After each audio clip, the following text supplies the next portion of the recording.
2022년에 네.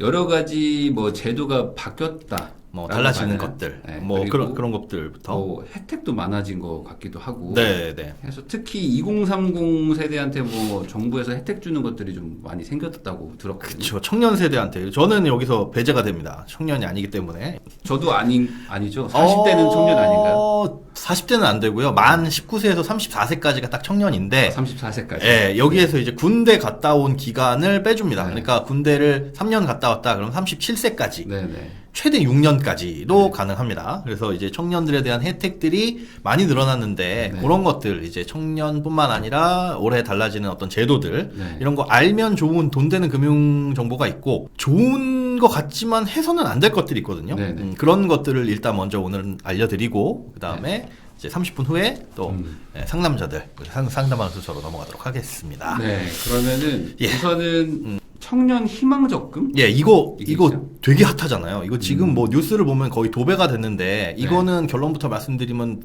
자격이 되시면 무조건 하셔라. 아. 적금하실 분들이라면 저는 적금 필요 없어요. 적금 그딴 거 안 하고 저는 주식에 몰빵해요 하시는 분이면 크게 할 의미는 없지만 적금을 하실 분이라면 이게 최고 효율은 거의 연 10%까지. 연 10%요? 예. 연이 그 정도면 주식 안 해도 될 것 같은데? 그렇죠. 이 정도 수익을 낼 수 있는 사실은 자신이 없죠. 연 10%짜리 적금이 나올 수도 없는데. 아니, 그 우리 구독자분들도 지금 2030 이런 분들이 많은데 돈을 우선 모으는데 그렇죠. 시드머니 모아야죠. 저축하려니까 너무 이자가 작아서 네. 주식도 해보고 뭐 코인도 하는 분들이 많거든요. 그랬다가 또 잃기도 하고.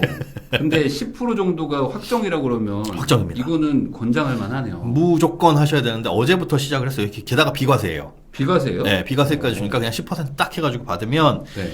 어제부터 시작은 했는데 지금은 저 오브제로 받고 있고요. 네. 그럼 워낙 이제 가입자가 몰리다 보니까 네네. 다만 이제 나이 요건 아까 19세에서 34세라는 나이 요건이 있고 그다음에 지금 능금이님 말씀하셨는데 연봉 걸려서 못해요 네 연봉 네. 요건이 있습니다. 이게 소득 조건이 요건. 까다로울 것 같은데. 그렇죠. 혜택이 좋은 거는 조건이 까다롭죠. 네. 일단 연봉 같은 경우에는 월급 받으시는 근로소득자들은 총급여가 3,600만 원 이하여야 되고 세전 3,600이요? 그렇죠. 종합소득 같은 경우는 다 이것저것 띄고 나서 경비 띄고 실제 내가 과세되는 소득이 2,600만 원 이하여야 됩니다.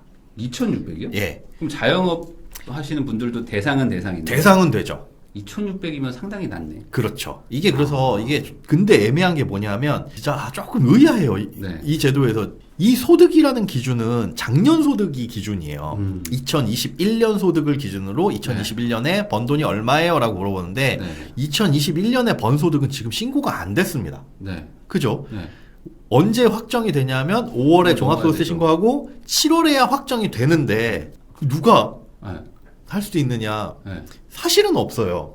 아, 그래요? 네, 사실은 없어요. 그 작년에 소득이 증빙이 안 되면 재작년 소득으로 합니다. 네네네. 재작년 소득이 있으면 그걸 근거로 작년과 똑같다라고 보고 일단은 하는데 문제는 소득이 아예 없으면 또 안 돼요. 아, 백수는 안 돼요? 백수는 안 돼요. 주부도 안 돼요? 주부도 안 돼요. 그러니까 이 나이에 들어오는 청년이면서 네. 소득은 연간 단돈 1원이라도 발생을 하고 그 다음에 아까 그 3,600의 연봉 이하 혹은 2,600의 종합소득 이하 이 요건을 충족을 해야 됩니다. 알바는요? 알바도 소득 신고가 되면 돼요. 한 번이라도 됐으면 가능합니다. 근데 만약에 한 번도 안 됐다. 예를 들어 그 대학생들 과외 네. 이런 거 그냥 그 학부모님들한테 받잖아요. 돈 네네. 현금으로. 네. 그래서 한 달에 뭐 30만 원씩 받아서 연간 그럼 나 소득 있네. 이건 안 돼요. 또. 그럼 반대로 1원만 있어도 돼요. 그러니까 한 달 일하고 퇴사한 거예요. 그쵸. 한 그래도- 3일 일했어. 근데 나는 알바 나는 진짜 안 돼. 네. 못 해 먹겠다. 네. 그래가지고 3일 일하고 진짜 하루에 일한 거 2시간씩만 일해가지고 최저임금 한 2만 원씩만 받아가지고 6만 원 받았다. 네. 그래서 소득 신고가 됐다. 그거는 돼요. 자영업자인데 소득이 마이너스 났어요. 그래도 되나요? 라고 물어보시는데. 소득이 마이너스 났다고요? 아니, 그러니까 뭐 그러면 안 되죠. 적자면 또 안 돼요? 이게 국세청에 신고되는 소득을 기준으로 하는 거니까 그럼 아. 과세 대상 소득이 빵원이잖아요. 네네네. 그러면 안 돼요 또. 또 안 돼요? 이게 그래서 물어봤어요. 왜 소득이 있어야 되냐. 네네. 그러니까 이거는 청년들의 재산을 좀 불려주는 어떤 그런 취지로 만들었는데 왜 굳이 돈을 벌어야 됩니까? 라고 하는데 1번 취지가 돈이 없으면 어떻게 이 적금을 가입할 수 있느냐예요. 한편으로는 그래요? 아니, 내가 벌어서 하면 되지. 벌면 그죠, 그거예요. 되잖아. 네. 그럼 지금부터 벌면 되잖아. 근데 네. 2번은 뭐냐면 그래도 예전에 그거 있잖아요. 지금도 있지만 근로장려금 그런 개념으로 일을 하는 분에게 조금 더 추가적인 혜택을 주는 근로를 장려하는 목적으로 만든 성격이 있다라고 하는데 그럴 거면 앞으로 근로하는 것도 좀 쳐주지. 네. 그래서 이게 조금 애매합니다. 작년에 소득이 없으면 안 되고 심지어 재작년에 소득이 있었고 작년에 소득이 없었던 분들도 계실 수 있잖아요. 네네네. 재작년 소득은 요건 충족, 2020년. 네. 작년에 소득은 충족을 못하기 때문에 비과세 혜택은 또 못 받아요. 비과세는 못 받아요? 네. 적금 이자는 줄 수 있는데 네. 작년에 소득이 없어서 가입은 됐지만 요 소득 요건을 충족 못하면 혹은 넘어가 버리면 네. 이것도 비과세 혜택 못 준다 그러더라고요. 그래서 네. 조금 애매하기는 한데 그러니까 뭐 우리가 희망 적금을 만들긴 만들었지만 네. 조금 까다롭게 받을게. 까다로워요. 이 까다로운 거의 기준은 네. 너가 아예 일을 안 하거나 네네. 그런 건 안 되고 2년 동안 그냥 꾸준히 돈을 벌고 있는 네네. 어찌 보면 약간 직장인들 그러니까요. 저소득 직장인들한테 내가 희망을 주는 거지 네, 뭐 미래 취업자거나 백수 주부한테 주는 건 아니다. 저는 그래서 이게 청년 희망 적금은 그냥 청년이면 다 줘야 되는 거 아닌가 싶긴 한데 청년 근로 희망 적금이라고 정확하게는 봐야겠네요. 표현을 붙이는 게 나을 것 같아요. 그래서 조건이 좀 빡셉니다. 그래서 작년 소득이 있어야 된다라는 걸 전제로 해야 되고 일단 요 요건에 들어오신다면 안 할 이유는 없어요. 안 할 이유는 당연히 없죠. 네. 그리고 이게 어떤 방식이냐면 은행에서 주는 이자 플러스 우대금리를 해주는 그런 느낌이거든요. 그래서 이게 2년짜리 상품인데 1년만 하게 되면 2%를 얹어주고 네. 2년을 꽉 채우면 뭐 4%를 얹어주고 이런 식이에요. 그러다 보니까 은행에서 몇 %를 주느냐가 사실은 중요하죠. 네네. 11개 은행에서 하는데 어떤 은행은 5% 주는 곳이 있는가 하면 어떤 은행은 뭐 4% 주는 곳이 있어서 네. 기왕이면 여기서 이제 높은 곳을 골라야 되는데 그거는 여러분들 네이버에 청년희망 적금 치면은 네이버가 일 잘합니다. 열심히 하고 있어요. 네네.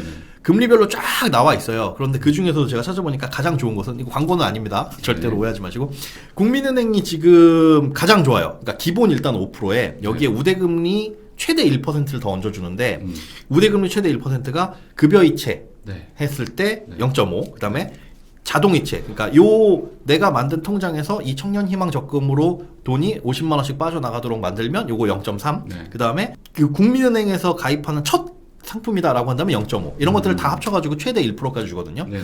왜 국민은행을 말씀드리냐면 여기 요건이 가장 충족하기 만만해요. 국민은행 거래하셨던 뭐 적금 보셨던 이력이 없으시다라고 한다면 네네. 국민은행이 제일 만만하고 2년 동안 꽉 채우면 2년을 10%를 인정해주고, 네. 예, 만약 연이율 10%짜리 적금인 거죠. 근데 만약에 1년만 하고 그렇죠. 관뒀다 그러면은 8%. 6% 플러스 그렇죠. 8%. 그런 식으로.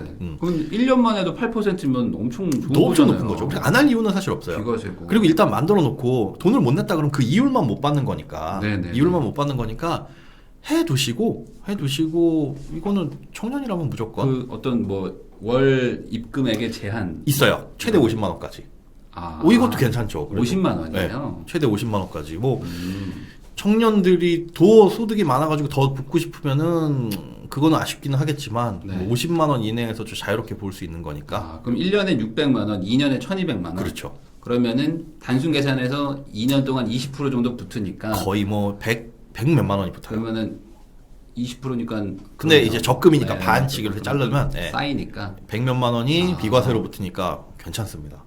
그러면은 안 할 이유는 없네요. 안 할 이유는 없어요. 진짜 안 할 이유는 없네요. 조건 되신다면 일단 만들어 놓고 안 부을지언정 안 할 이유는 없습니다. 네, 총 급여가 세전 3,600 이하 그리고 자영업 하시는 분이거나 종합소득세 내셔야 되는 분들은 2,600 이하인 네네네. 분들은 개인 사업자 안 된다고 나와 있다는 50씩. 저거 잘못 알고 계신 분들일 거예요. 개인 사업자가 안 되는 게 아니라 네. 개인 사업자이신 분들은 소득이 지금 증빙이 안 돼요. 그래서 안 되는 경우들이 있습니다. 네, 소득 증빙이 왜냐하면 그나마 이제 근로소득자 같은 경우에는 회사에서 원천징수 신고를 하잖아요. 네네. 그렇게 되면 소득이 잡히긴 잡힐 텐데 개인 사업자 같은 경우는 아예 작년에 뭐 매출이 얼마든 뭐든지 간에 5월에 신고를 그렇죠. 해야 되니까 아직 안 잡히는 이런 거지. 분들은 아예 그냥 소득이 없습니다. 그 미리 보기 지금 서비스 지난주부터 했었거든요. 들어가면 안 된다라고 나와버려요. 이거 혹시 어떤 가입의 어떤 그 기간에 제한이 있나요? 뭐 예를 들면 몇 월까지 마무리 선착순으로 끝내고 이런 게 있나요? 중요한 질문인데 예산이 네.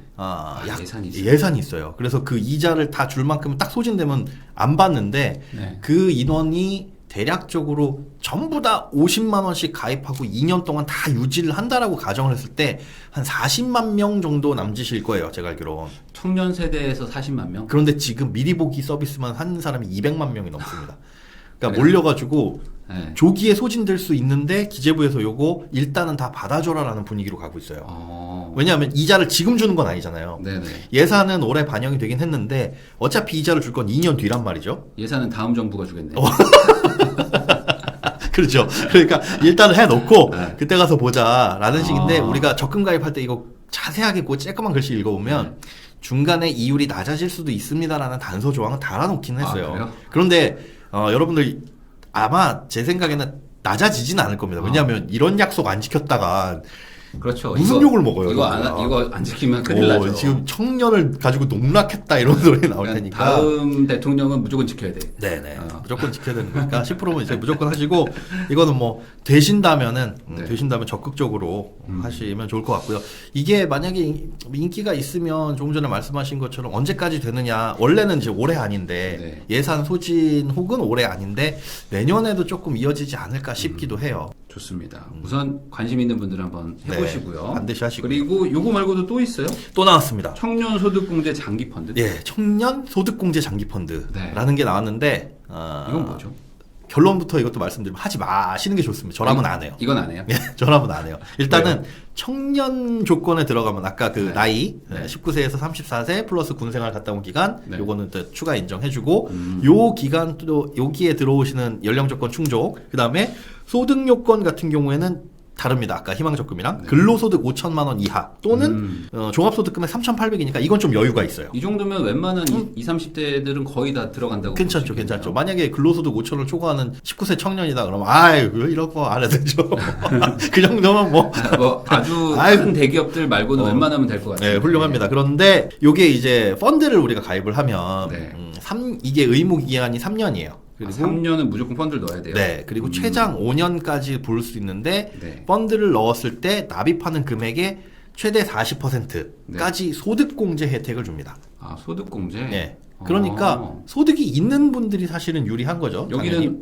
월 얼마씩 넣을 수 있는데? 여기는 이게 납입금은 600만 원 한도예요. 연간. 아, 연간 600. 연간 600. 그러니까 한 달에 이것도 50이죠. 네. 그러면 40% 64, 24, 240만 원어치 세금을 깎아준다. 그렇죠. 240만 원의 세금을 깎아주는 거 아니고 소득을 깎아주는 거니까. 세금제가 아니고. 네.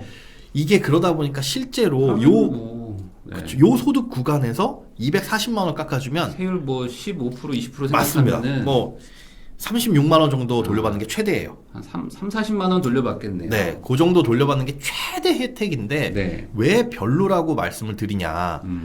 3년 동안 의무 납입이잖아요. 네. 중간에 이걸 만약에 깨면 네. 토해내야 됩니다. 세금 혜택 받은 걸. 아, 30몇만 원 받은 거 네, 토해내자. 그때 그걸 그대로 토해내는 게 아니라 납입금의 6%를 토해내요. 그러니까 소득이 낮아가지고 네. 세금 혜택 별로 못 받으신 분들은 네. 토해내는 돈이 일단 더 많을 수 있다는 거. 납입 금액의 6%면 위약금 같은 개념이에요. 그렇죠. 이 36만 원 받자고 넣었는데 위약금을 걸어요? 예, 위약금을 걸어요. 어. 그 해지 페널티를 당신 소득공제 혜택 얼마 받았어요? 이걸로 인해서 일일이 다 계산하기 어려우니까 납입한 돈의 6%를 떼긴 떼는데 아마 소득공제 혜택 받은 걸 맥시멈으로 떼긴 할 거예요. 근데 문제는 그러겠죠. 펀드라는 건 네. 그냥 이제 주식을 간접 투자하는 거잖아요. 손해볼 그러면 수도 있잖아요. 손해볼 수도 있고 음. 어느 정도 장이 좋거나 장이 안 좋아질 것 같으면 나와야 되는데 그렇죠. 야 이거 지금 같이 예를 들어서 러시아가 우크라이나 침공하는데 뭔가 불안한데 일단 수익 난 거 좀 지켜볼까 하고 뺄 때는 빼야 되는데 그렇죠. 이게 3년이라는 의무 기간 혹은 길게는 5년까지 묻어놔야 되면 수익 실현을 해야 될 때 발목이 잡혀요. 그가 소득공제 때문에. 그럴 수 있죠. 예. 이게 만약에 그냥 아주 운 좋게 3년 동안 딱 되는데 주식이 그냥 나는 쭉 이렇게 올라갔어. 그리고 마침 내가 돈 필요한 시기에 참 고점이야. 그러면 소득공제 혜택도 받고 플러스 수익도 거두고라고 할 텐데 주시장이 그렇지가 않잖아요. 그렇죠. 그래서 이런 거에 이렇게 발목을 잡혀놓으면 예전에 저는 소득공제 장기펀드도 그랬고 네. 괜히 내가 돈이 필요한 시점이나 아니면 수익을 실현해야 할 때 발목 잡히는 것 때문에 이런 상품은 좀 지양하는 편입니다. 그러니까 이게 뭐 세액공제 그러니까 소득 공제를 받아서 네. 얻는 이득이 딱히 이렇게 크지 않은데. 네, 그죠. 네, 이걸 굳이 할 이유는 제가 봐도 없을 것 같아요. 혜택에 비해서 뭔가 족쇄는 네. 무거운 거기다가 이거는 주식인데 주식이라는 거에 의무 기간을 두는 게 맞나? 3년 동안. 라는 게 저는 생각이 좀 네. 이게 이상하네요. 자세한 건 아직은 안 나왔는데 아마 채권형 펀드도 가능하긴 할 텐데 네. 그 채권형 펀드를 3년 5년 동안 쥐고 있는 것도 너무 안정적인 투자고. 그렇죠. 그래서 저는 그닥 이거는 나오면 아마 지금 청년 희망 적금처럼 언론에서 되게 크게 떠들 거예요. 네. 분명히 이제 뉴스거리를 만들 거란 말이죠. 네네. 그래서 청년들이 이거 하면 좋습니다, 뭐 합니다 얘기는 할 텐데 저는 별로. 요거는 지금 들은 바로는 제가 봐도 크게 별로죠. 의미는 없을 것 같습니다. 그 다음에 소득이 적은 청년들을 위해서 뭐 또 새로 생긴 게 있나요? 네, 그렇습니다. 새로 이제 청년 내일저축계좌라는 거. 이거는 소득이 적은 청년이 어느 정도냐면 수급자 가정이라든가 네. 차상위 계층 요런 분들 같은 경우에 가입이 가능해요. 그런데 네. 이거는 소득이 적은 분들이기 때문에 아까 연 무슨 10% 이 정도가 아니라 네. 파격적입니다. 그러니까 한 달에 10만 원을 내면 여기에 20만 원을 얹어줘요. 매달 그러면 20만 원이 생겨요. 네, 매칭을 해줘요. 그래요? 200% 수익률이. 그렇죠. 그러니까 내가 한 달에 10만 원씩 연 3년을 내게 되면 여기에 1,080만 원 지원이 들어가는데 네. 조건이 좀 까다롭습니다. 지켜야 될 거. 10만 원씩 꼬박꼬박 내야 되고 네. 그 다음에 3년 동안 근로 활동을 지속을 해야 돼요. 돈을 벌어야 돼요. 일단. 돈을 벌어야 돼요. 돈을 벌어야 되고 그러니까 그 지금 차상위 계층이나 기초생활수급 여기에서 벗어나기 위한 어떤 저걸 주는 거예요. 그러니까 그 요건들 달아놓는데 3년 동안 일을 해야 되고 두 번째는 국가기술 자격증. 그러니까 이게 뭐 이런 자격증이 뭐 엄청난 그런 자격증보다 우리 내일 배움 카드나 이런 데에서 들어가면 딸 수 있는 그런 자격증 있잖아요. 그런 것 중에 하나를 취득을 해야 되고 네. 또 하나는 교육을 받아야 됩니다. 네. 교육을 1년에 한 번씩 총 3회를 받아야 돼요. 그리고 요 세 가지뿐만 아니라 자 나중에 이 1,080만 원을 지원받았을 때 네. 이 돈의 50%는 어디에 쓸 것이냐. 네. 이거에 대한 계획서. 이거는 뭐 사실 계획서이기 때문에 사실 뭐 특별한 건 없긴 하지만 네. 이런 것들도 좀 해야 돼요. 예를 들어 학비를 쓴다거나 가게를 차리겠다. 뭐 가게를 차린다거나 뭐 네. 보증금을 얻는데 이렇게 쓰겠다 하면 이쪽에 집을 얻는데도 되는 거예요? 뭐 그렇겠죠. 그래요? 집에 이 돈 가지고 집은 못 쓰니까. 그러니까 그럼 전세 월세 보증금. 그렇죠, 있겠다. 그렇죠. 내가 내가 여기로 무조건 되네요. 네, 이거는. 요즘에 알아보니까 우리 동네 보증금이 한 1,000만 원 정도 하는데 그 중에 이 돈의 뭐 50% 이상은 이렇게 쓰겠다라고 하는 그런 요건입니다. 그래서 수급자라든가 차상위 계층 되시는 분들 같은 경우에는 무조건 하시는 게 사실은 좋은데 네. 나이 제한도 19세에서 34세예요. 네네. 19세에서 34세고 이런 것들 같은 경우에는 근로소득이나 사업소득 기준이 제한이 굉장히 낮죠. 네. 그래서 근로소득은 뭐 600만 원 그리고 사업소득은 2,400만 원. 이거 합산이에요. 합산해가지고 근로소득과 사업소득 합산해서 600에서 2,400만 원 정도 밑으로만 나오면 되고 네. 이게 농어촌이냐 아니냐에 따라서 뭐 조건은 다릅니다. 그런데 이제 소득이 낮으신 분들은 이것도 안 할 이유가 없는 저축이다. 근데 이거를 하면서 근로소득이 생기면 네. 혹시 차상위 여기서 막 탈출하게 되면은 괜찮아요. 또 그런 건 네, 그런 거 괜찮아요. 그리고 다른 사업하고는 이제 중복이 불가능합니다. 그러니까 불가능해요? 청년 뭐 희망 키움 통장이나 아니면 내일 키움 통장이나 이런 것들이 있는데 요거는 이제 중복은 안 된다는 거. 네. 요거는 이제 뭐 그 소득 계층에서 이제 되는 분들이 낮으신 이제 분들. 있기 때문에 이런 분들은 이걸 먼저 하는 게 맞고 네네. 그리고 그 다음은 아까 청년 희망 적금 네. 그거 하시고 그거보다 조금 더 소득 더 높으신 분들은 청년 소득 공제 장기 펀드 하지 마라. 네. 하지 이건 마라. 소득공제 혜택이 있긴 하지만 네. 별로. 아니면 그런 분들은 가능할 수도 있네요. 이게 아예 안 좋은 건 아니고 네. 그냥 나 한 10년 묻어둘 거야. 어차피 펀드에 펀드 하는데 한 한 10년 묻어둘 건데 그 앞에 3년 5년 정도 소득공제 혜택 주네? 그럼 뭐 그거 받지. 그 다음에 10년 쭉 가지. 라고 하는 거는 그런 분들은 말리지 않겠습니다. 여기서 궁금한 거 있어요. 네. 이 펀드를 내가 고를 수 있나요? 아니면 고를 수 있어요. 아무거나 골라도 돼요? 네, 아무거나 고르고 내가 이 펀드를 했습니다라고 해가지고 나중에 소득공제 혜택을 받을 때 신청하는 거예요. 요거를 예를 들어 5개 펀드를 가입했는데 요것 중에 요거는 청년 소득공제 펀드로 묶어서 소득공제 해주세요. 이런 식으로 신청을 하는 거라서. 나는 어차피 뭐 5년 이상은 무조건 펀드에 적립식으로 넣을 사람인데 네. 그런데 마침 이게 있다면 뭐 세금적으로 한 30몇만 원도 혜택도 볼 수 있으니까 좋다. 그렇죠. 그런 분들은 해볼만 하실 수 하겠다 있습니다. 라고 보면 되겠네요. 다음으로 이건 청년하고는 뭐 상관이 직접적으로 있는 건 아닐 수도 있는데 네. 건강보험료 이쪽으로 이거 얘기가 많잖아요. 이슈 크죠? 네. 건강보험료가 원래는 7월 1일에 2단계 개편이 예정되어 있었습니다. 네. 그런데 이게 대선 변수 때문에 하반기로 밀렸어요. 그러니까 7월 1일도 하반기긴 한데 시행 시점이 7월 1일이 아닐 수 있다는 거.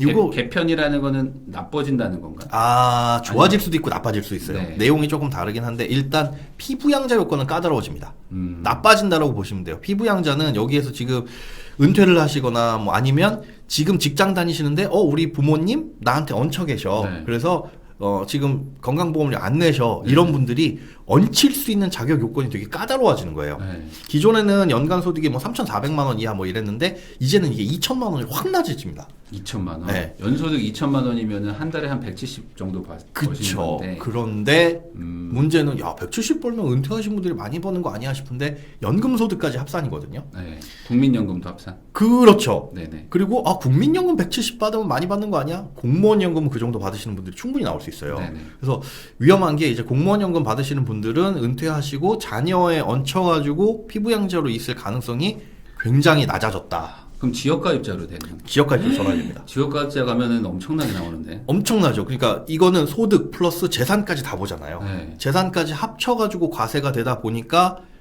못해도 그냥 집 한 채 있고 뭐 그냥 보통 30 넘어가요. 30 넘어가요. 그냥 30 30씩 나. 그러면은 180 정도 그 연금 받는 분은 그렇죠. 갑자기 피부양자에서 탈락되면서 네. 그 건강보험료로 한 30 몇만 원 나오는 거예요. 그렇죠. 그래서 이거 조심하셔야 되는데 아예 안 좋아지는 게 있고 그래도 좀 좋아지는 게 있다라고 말씀드렸잖아요. 네네. 재산 요건은 조금 낮아집니다. 그러니까 소득이 아까 그만큼이 되거나 혹은 네. 소득이 1,000만 원이 넘으면서 지금은 재산 과표가 5억 4천이면 피부양자에서 탈락되거든요. 네. 요 소득 요건도 3억 6천으로 낮아지긴 해요. 그런데 이걸 부과를 할 때, 네. 이게 부과를 할 때, 오케이, 당신은 피부양자에서 탈락, 혹은 아니면 지역가입자 이분들에 대해서 건강보험료를 부과할 때 지금은 소득을 등급으로 쫙 나눕니다. 네. 그래서 그 등급별로 곱하기 점수를 매겨가지고 건강보험료를 계산하는데 이러다 보니까 소득이 낮으신 분들도 꽤 많이 건강보험료가 부과되는 경우가 있어요. 그래서 이게 아예 없어지고 정률제로 바뀝니다. 그냥 직장인들처럼 곱하기 뭐 6점 몇 % 해가지고 부과되는 방식이라서 소득이 낮은 분들은 아무래도 지역보험료가 내는 게 이제 하반기에는 조금 더 낮아질 거예요. 네. 그렇게 기대가 되고 소득이 높으신 분들일수록 더 부담이 될 수 있습니다.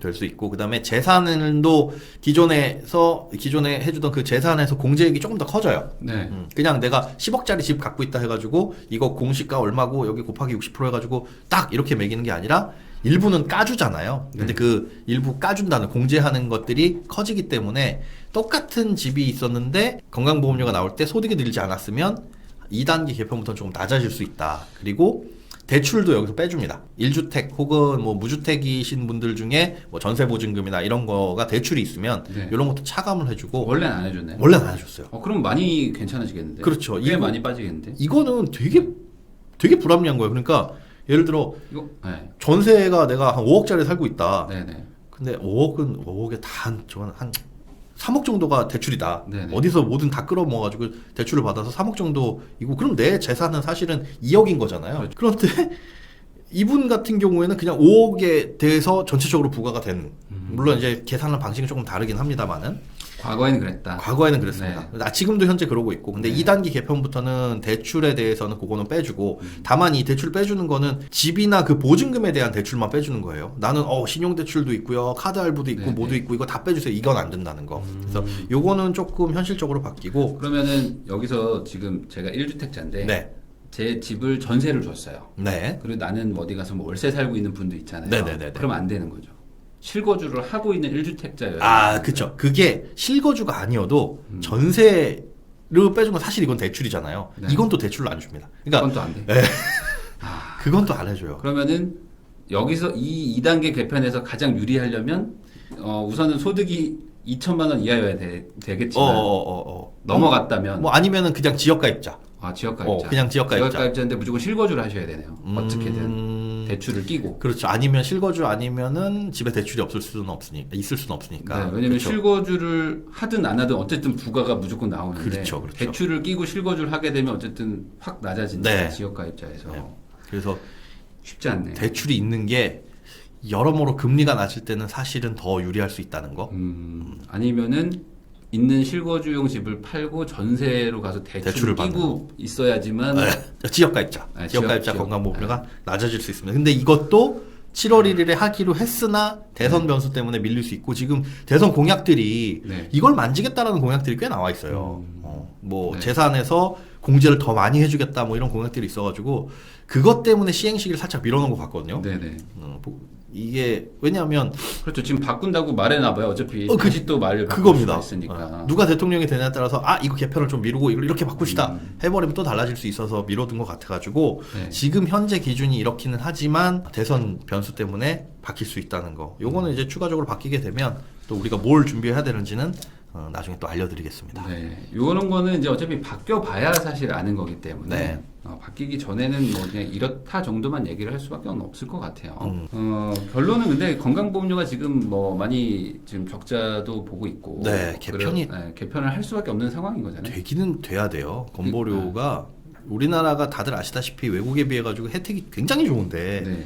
건보료 납입 부담은 사실 그거에 비해서는 굉장히 적거든요. 건강보험료를 안 내는 분들도 엄청 많죠. 엄청 사실은. 많죠. 네. 엄청 많고 좀 이상해요. 그리고 내는 것도 너무 기준이 불합리하고. 네. 직장 가입자 같은 경우에는 월급 뭐 받는 거 월급에 대해서만 내고 이분이 100억짜리 집이 있어. 네. 그래도 이거에 대해서는 돈이 안 나가. 근데 지역 가입자는 소득이 한 달에 한 50만 원 벌어. 근데 내가 100억짜리 집이 있다 그러면 건보료 어마어마하게 나가죠. 어마어마하게 나가죠. 그러니까 예전에 이걸 왜 그랬냐면 재산이 많으면 그건 곧 소득이라고 봐서 지역 가입자 그 개인 사업자들의 소득이 투명하지가 않았잖아요. 그냥 옛날에 그냥 진짜 우리나라 주먹국으로 행정할 네, 때 맞아요. 그때 버전인데. 웃겨요. 그때 보면 건보료를 남자 여자 다르게 내고 막 이랬었어요. 근데 그렇던 시기였는데 이제 조금씩 개편돼서 달라질 겁니다. 네. 어쨌든 정리하면은 이제 그 청년 희망 적금 이거 괜찮다. 네네. 되는 분들은 무조건 맥시멈으로 넣으시고 그리고 장기 펀드 그거는 조금 좀 고려를 해볼 필요가 있다. 그렇습니다. 그리고 이제 저소득층을 위한 제도가 하나 더 생겼는데 그거는 되는 분들은 사시면 좋다. 청년 내일 저축 계좌요. 네. 그리고 건강보험료가 바뀔 가능성이 높다라는 거까지 정리를 한번 해봤습니다.